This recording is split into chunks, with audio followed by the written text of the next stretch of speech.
Welcome to Magic Arcanum. I'm Ryan Gomez. Behind the scenes is Nicole Letson, and we are so glad you're here because it's story time.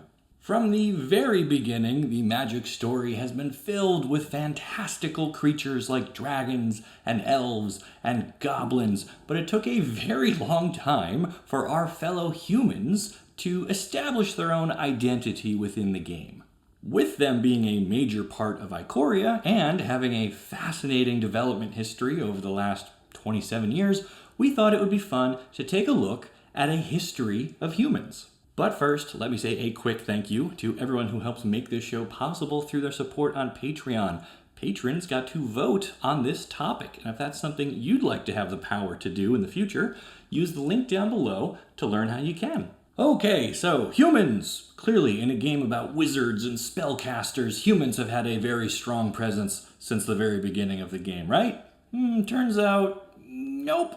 You have to understand, in the early days of Magic, creature types were more of a flavor thing. Yeah, some cards like Lord of Atlantis did care about other merfolk, but that was pretty rare. In fact, humans as a creature type did not even exist until Mirrodin in 2003, a full 10 years after the game was created. Of course, they retroactively made a bunch of these earlier cards into humans, so they will be part of our talk here today. You can trust that these are all humans I'm showing you, because back in school, I was the kid who actually did his homework while everyone else was off having fun. But look who's popular now, Jessica. Anyway, humans. We'll start on Dominaria because for the first several years of Magic, that's where everything took place. And if you go all the way back to the original 1993 release, technically the very first human card is Benelish Hero. Yay. We also get Northern Paladin, who looks like Bruce Campbell, and White Knight, who is about to chop off the head of his own horse. Humans did appear in all 5 colors, but I will let you decide if that was a good thing. Blue gave us Prodigal Sorcerer, a man with no respect for the color pie, and owner of the nickname Tim, because he kind of resembles the fireball-throwing sorcerer Tim from Monty Python and the Holy Grail. Nerds in the 1990s did not have nearly the sophisticated sense of humor that we do today. Black had Royal Assassin, a card actually good enough to get reprinted again in the modern era, and Red had Keldon Warlord, who probably worked better alongside an army of goblins than he ever did with fellow humans. The green humans from this time period let you mess with mana and draw more cards. So it's good to see green hasn't lost sight of the important things in the last 27 years. In a history of zombies, I pointed out how even the first 3 zombies in the game did establish traits that would be present on just about every zombie on just about every plane going forward. For the humans, they don't. Instead, I think these early designs show how adaptable humans are, from being loyal bodyguards to vicious warlords, from bookish wizards to tree-hugging druids to battle-hungry black knights. Humans provide a vital way of being able to express the themes and key ideas of a given set or plane. I'll put it another way. In a game filled with dragons and giant spiders and all sorts of outlandish fantasy creatures, it is the human's job to keep things grounded. They became archaeologists, berserkers, and gypsies. They were grave robbers and witch hunters. They were people of the woods and people of the caves. Listen, elves, even from the very beginning, usually cared about making mana. Zombies were hard to kill or could come back from death. Dragons were always flying displays of raw power. But humans were adrift. They were the nomads of early Magic, looking for a home, looking for something to care about. And the first little pebbles of a foundation appeared in the 1996 set Mirage. Flanking was a mechanic that tried to capture the speed and agility of warriors on horseback. They were almost all knights, which meant they were almost all humans. Now, I admit this is a bit of a stretch. No history book is going to tell you that the mechanical identity of humans is founded in flanking, but hear me out. The cleanest way to tribalize humans is not by what they have in common with each other, but by what they stand together against. And this makes flanking a really good fit. It punishes most creatures for trying to block. You stand in the way of a human, you're going down. So, just like that, humans went from being on the fringe of magic design to being a sort of universal protagonist. And from Mirage forward, we're going to see all sorts of forces pit themselves against the humans, and how those humans answer back will often be the defining aspect of a given plane. Take a look at the flavor text on Sarah Zealot from Urza's Saga. It talks about how humans have to be commanded the way a builder commands stone.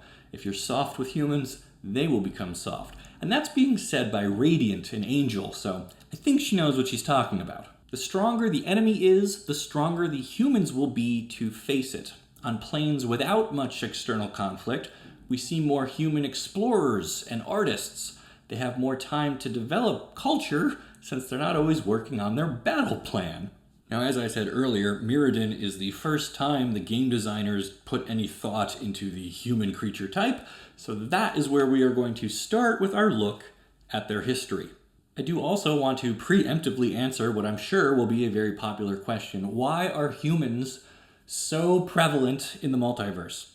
The answer is never really given. I mean, there is no official story reason for why humans are so widespread. Could there be some sort of human, the way we have the dragon who just creates new life wherever they go?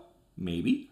Could some early planeswalkers have spread life to every corner of the multiverse? Also possible. So don't get too hung up on how humans managed to get a foothold on so many different planes, okay? The answer is not really important. And please don't ask in the comments who their daddy is, okay? Okay. Mirrodin! The humans here grow metal plates on parts of their body, and they're divided up into 5 tribes based on region and thus associated color of mana. My favorite are the Nurok. They spend their whole life gathering information, and they fill that tin can brain of theirs with all kinds of interesting stuff. This plane also gives us Eternal Witness, who might be one of the best human cards ever printed. I can already hear some of you typing comments to tell me I'm wrong. Anyway, eventually, Mirrodin would be invaded by the Phyrexians, one of the great evils of the Magic story. Phyrexians are a sort of mechanized zombie monster tribe, the kind you can't really bargain with and you can't hope to beat in regular combat. So this goes back to what I said earlier about how humans have to rise to the level of their threat. The humans of Mirrodin, and later New Phyrexia, became resistance fighters. Even the normally secluded Nurok weaponized their knowledge and became spies and commandos.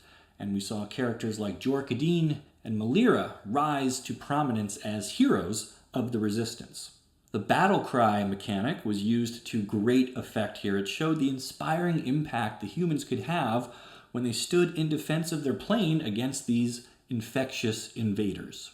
While Mirrodin gave the humans the tag necessary to be recognized as more than just artwork, it was the dark and stormy Knights of Innistrad that gave that tag meaning.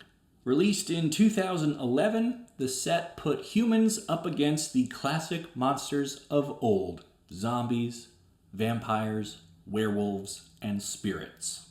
The humans did appear in all 5 colors, but were mostly focused in green and white. I remember seeing Champion of the Parish the first time and thinking, wow, a human who cares about other humans, that's crazy.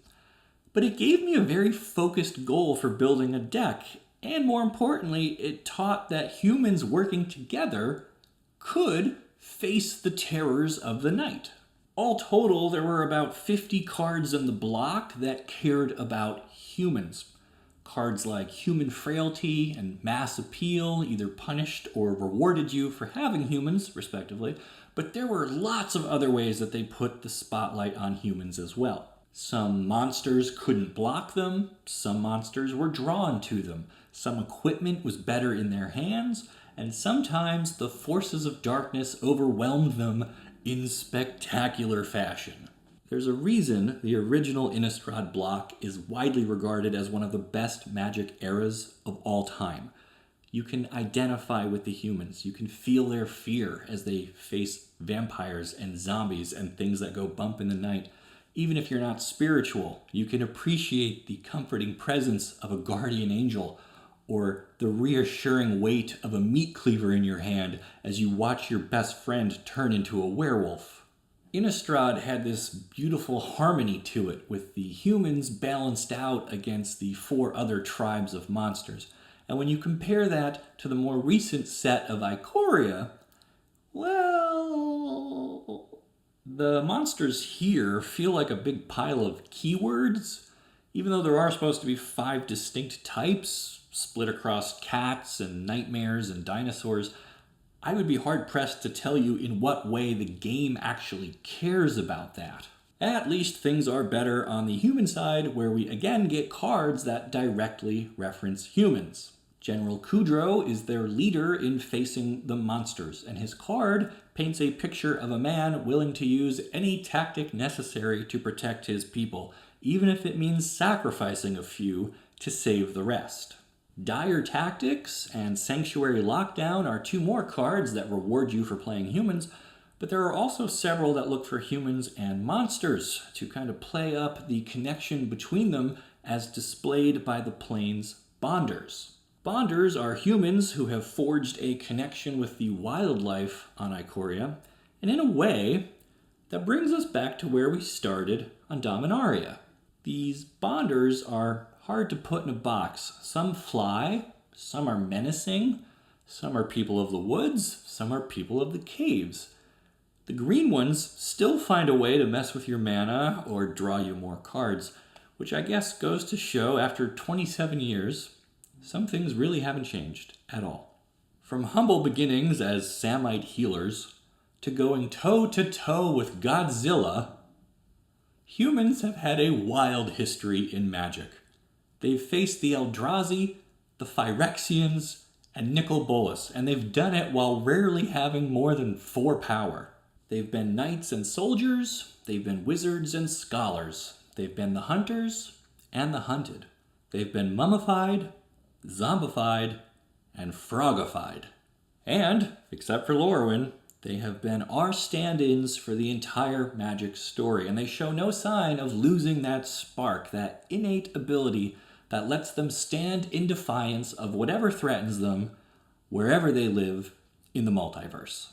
So that is a history of humans, and with over 2,000 cards, it is impossible to get to everything in one video, but there are a few more I still want to talk about, so that means it's time for a Mustache Minute.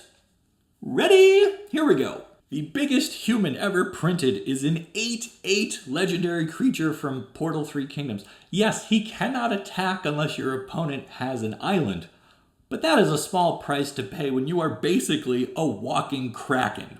Gallows at Willow Hill. This is an interesting one. It basically says if enough humans vote on it, they can kill anything. And it doesn't even take long. You can use it as an instant. So can you imagine Emrakul shows up and they're like, nah, see, I was talking to my buddies and we think it'd be better if you were a ghost. Bye. Westvale Abbey is another fun one because it creates human cleric tokens, and if you sacrifice 5 creatures, you get to transform the land into a really powerful demon, but you don't necessarily have to sacrifice the same humans that you created. So I like to pretend that they go out in the town and round up a bunch of stray cats to put on the altar. Hey all you cool cats and kittens, it's Carol the Cleric from Big Demon Rescue. Chromium the Mutable is a elder dragon who can turn himself into a human, which doesn't make a lot of sense until you know the story. When the humans started hunting down and killing dragons, he disguised himself to hide among them as his method of survival. Quite genius, really. The single most expensive human in the game is Ali from Cairo, the whitest red card I think I've ever seen in my life.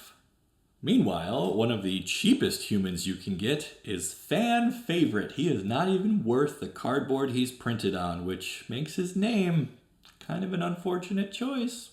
If you want to make a human deck, you go Champion of the Parish into Thalia's Lieutenant into Thatcher Revolt. Now this deck is not legal in Standard or Pioneer, and it is probably too slow to play in Modern, so maybe don't do this.